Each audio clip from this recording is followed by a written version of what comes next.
Morning Business, Stéphane Soumier.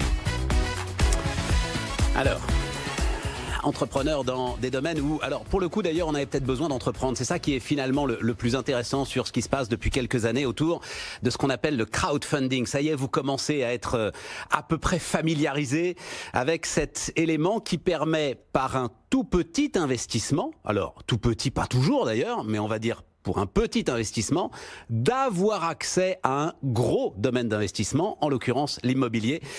Quentin Romet, bonjour. Bonjour Stéphane. Est-ce que j'ai à peu près résumé le crowdfunding immobilier? C'est très intéressant, hein. L'immobilier est aujourd'hui au cœur des préoccupations de l'ensemble de ceux qui veulent épargner. Là, on est en France et ça ne changera pas. Mais c'est vrai que la montée des prix le rend de plus en plus difficile d'accès. Et le crowdfunding peut être une solution. En tout cas, ce qui se passe, c'est que ça a été lancé il y a combien de temps? 2016, hein, je crois, vous dites-vous. Hein. La réglementation 2014, ouais. Notre société 2014 également. Et il y a un vrai boom depuis 2016 sur cette tendance du crowdfunding immobilier. Et donc, l'idée, c'est ça, c'est qu'avec un petit ticket... C'est quoi le ticket moyen? Donc, on va parler de Homunity, hein, votre entreprise, Homunity. C'est quoi le ticket moyen d'investissement, par exemple? Alors, le ticket d'entrée est assez faible, c'est 1 000 €. Le ticket maximum est assez élevé, c'est 2,5 millions d'euros. Mais un investisseur place en moyenne 4 000 € par projet.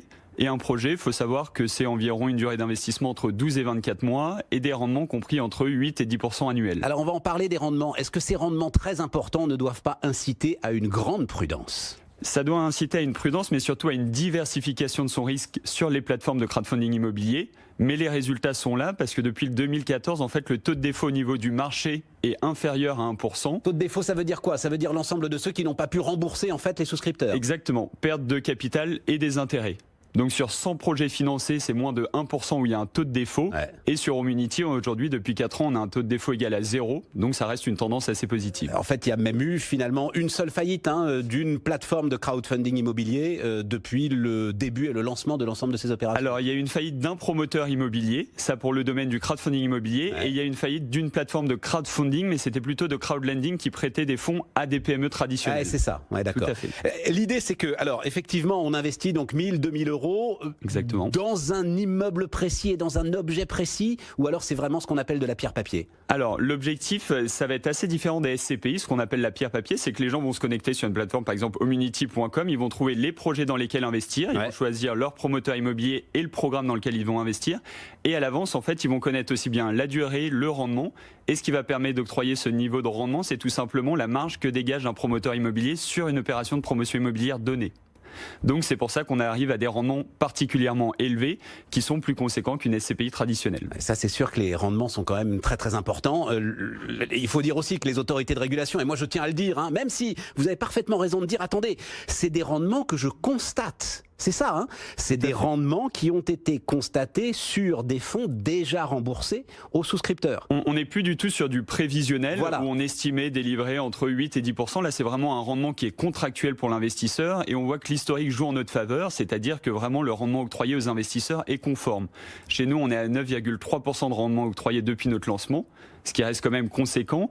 Et après, les tendances de fond du marché sont... Pas conséquent, c'est dingue comme niveau de rendement. Non, pardon. C'est assez intéressant et les conséquences du marché, enfin, et les tendances de fond sont très positives, étant donné que le marché connaît une croissance actuelle de 70%. Pour notre plateforme, on a 200% de croissance, donc il y a un vrai boom du crowdfunding immobilier en France et c'est plutôt positif. C'est quoi le terme d'investissement? Ce sont des opérations assez courtes en fait. C'est ça qui m'a surpris quand j'ai regardé l'ensemble. Exactement, parce qu'on intervient relativement tard dans les projets. On intervient quand le permis de construire est purgé de tout recours, quand il y a déjà eu 50% de précommercialisation et quand la banque a validé le dossier. Le crowdfunding immobilier est vraiment complémentaire au prêt bancaire. Mais qu'est-ce qu'il cherche à ce moment-là, le promoteur? Parce que s'il n'y a plus de recours, si 50% du programme est déjà acheté, si tout est validé, il n'a plus besoin de rien, le promoteur. S'il a encore besoin en fait de cash parce qu'il va devenir propriétaire du terrain et c'est à ce moment-là où il a besoin de décaisser des fonds. Et pour comparer un particulier, c'est un peu comme il achète un bien immobilier. La banque va lui demander un apport, des fonds propres. Et ici, on vient compléter les fonds propres des promoteurs immobiliers pour les accompagner dans leur développement. Est-ce que ça commence à intéresser alors ces petits épargnants ou alors gros acteurs, y compris institutionnels, qui commencent à vous regarder aujourd'hui, Quentin? C'est très intéressant comme question parce que initialement c'était que des particuliers ou des entreprises qui venaient placer leur trésorerie aujourd'hui chez nous. Et demain, on se rend compte qu'il y a plus en plus de fonds privés ou de fonds institutionnels qui viennent toquer à notre porte pour eux aussi également investir dans des projets. Donc il y a une vraie tendance d'évolution positive à ce sujet-là. des entreprises qui viennent placer leur trésorerie dans du crowdfunding immobilier. C'est de la diversification. Quand on voit la rémunération des comptes à terme, il faut que ça soit une minorité, mais effectivement, dans une logique de diversification, ça reste pertinent. Et il y a aussi bien des holdings familiales que des sociétés traditionnelles, des SCI, etc. Bloquer combien de temps la trésorerie dans ces cas-là? Généralement, ils visent plutôt des projets court terme, 12 mois, mais quand on voit le niveau de rendement octroyé, 8 à 10%, c'est intéressant. Bon ben voilà, tout cela est très intéressant. Quentin Romet, donc Homunity, mais il y en a combien des plateformes maintenant? Il y en a beaucoup, hein. Vous êtes là le porte-parole de l'ensemble d'un secteur qui Il y en a une trentaine et nous on est leader sur notre secteur d'activité sur les plateformes spécialisées en crowdfunding. Oui, c'est ça, je crois que je regardais ce que vous disiez, il y a 3-4 grosses plateformes qui trustent à peu près 30 ou 40% du marché. Ouais, un peu plus, jusqu'à 60% pour les 5 premières, mais c'est exactement ça. Quentin Romet donc sur BFM Business.